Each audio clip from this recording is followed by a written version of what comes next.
नमस्कार विद्यार्थियों, आज की क्लास में हम एक बार फिर से इन दिए हुए सवालों को बार्डमास लॉ के थ्रू सॉल्व करना सीखेंगे।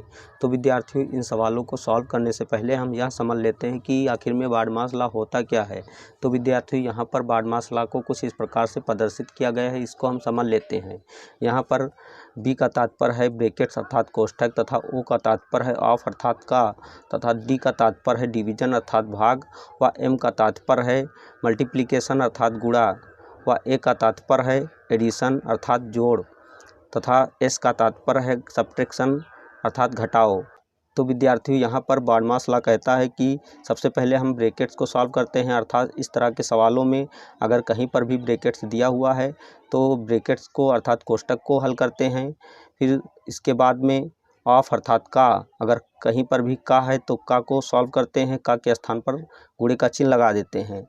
तथा इसके बाद में हम डिवीज़न अर्थात भाग करते हैं, तथा इसके बाद में भाग करने के बाद में हम मल्टीप्लिकेशन अर्थात गुणा करते हैं, और फिर इसके बाद में एडिशन अर्थात जोड़ करते हैं, तथा अंत में सब्ट्रैक्शन अर्थात घटाव करते हैं। तो विद्यार्थियों, यहाँ पर हमारा जो पहला सवाल दिया हुआ है इसमें घटाव, गुणा व जोड़ का चिन्ह दिया हुआ है। तो सबसे पहले हम बार्डमास लॉ के अनुसार गुणा करेंगे, फिर इसके बाद जोड़ करेंगे और अंत में घटाव करेंगे।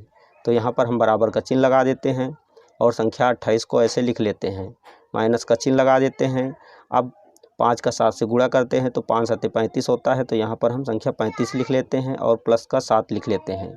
अब हम जोड़ कर लेते हैं, तो 28 में 7 जोड़ लेते हैं तो हमें संख्या 35 ही प्राप्त होती है, तो यहाँ पर हम 35 लिख लेते हैं। अब माइनस का चिन्ह लगाकर 35 लिख लेते हैं। अब संख्या 35 से 35 को घटा देते हैं, तो घटाओ यहाँ पर हमें शून्य प्राप्त होता है, तो शून्य लिख लेते हैं। तो विद्यार्थियों, इस प्रकार इस सवाल का हल हमें शून्य प्राप्त हुआ, यही आंसर है।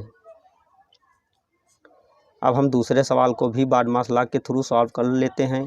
तो विद्यार्थियों, यहाँ पर हमारा दूसरा सवाल है 117 भागे छोटे ब्रैकेट में 7 + 6।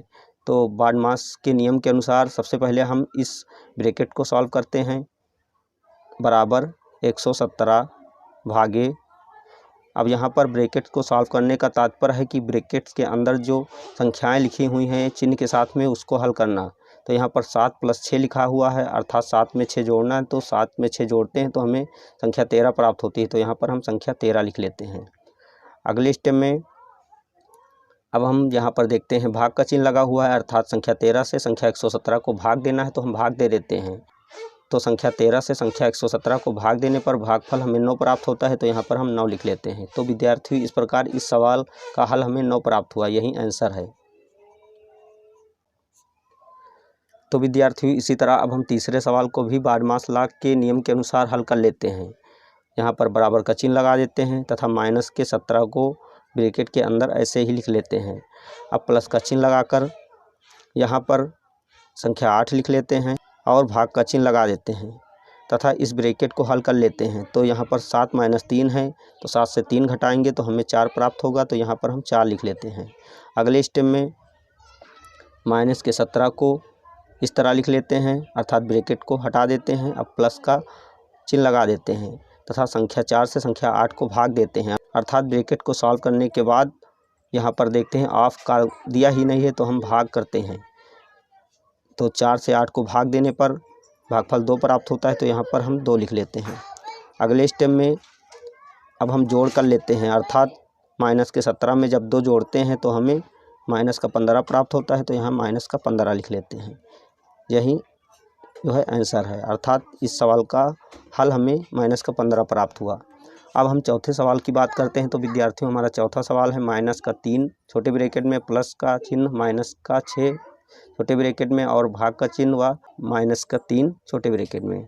तो इसको हम हल कर लेते हैं, बराबर माइनस के 3 को ऐसे ही छोटे ब्रैकेट में लिख लेते हैं। अब हम यहाँ पर माइनस के 6 को माइनस के 3 से भाग देते हैं, तो माइनस के 6 को जब माइनस के 3 से भाग देते हैं तो यहाँ प्लस का हमें 2 प्राप्त होता है, तो यहाँ पर प्लस का 2 लिख लेते हैं। अगले स्टेप में जोड़ करते हैं, तो 2 में -3 जोड़ते हैं तो हमें माइनस का 1 प्राप्त होता है, तो यहाँ पर माइनस का 1 लिख लेते हैं। तो विद्यार्थियों, इस प्रकार इस सवाल का हल हमें माइनस का 1 प्राप्त हुआ, यही आंसर है। तो विद्यार्थियों, आज की क्लास में हमने बहुत ही आसान तरीके से इन दिए हुए सवालों को बारहमास लॉ के थ्रू सॉल्व करना सीख लिया है, अर्थात हल करना सीख लिया है। अगर आपको हमारी क्लास अच्छी लगी तो हमारे चैनल को सब्सक्राइब कीजिए और वीडियो को लाइक कीजिए तथा बेल आइकन को प्रेस कीजिए ताकि आने वाली हर वीडियो का नोटिफिकेशन आपको मिलता रहे। जय हिंद।